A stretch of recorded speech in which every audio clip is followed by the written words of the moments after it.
পশ্চিমবঙ্গের ক্ষেত্রে আর ৮ মাস পরে নোটিফিকেশান ছিল, না করলেই পারতেন।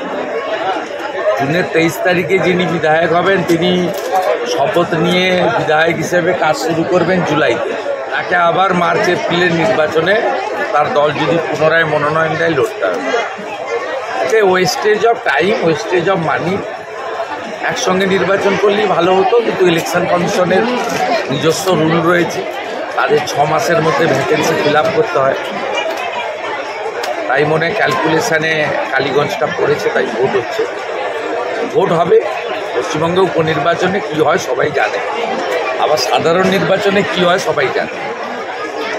অতএব এগুলো সবাই জানে, অতএব উপনির্বাচন নিয়ে কারোর কোনো বিশেষ ইন্টারেস্ট নেই।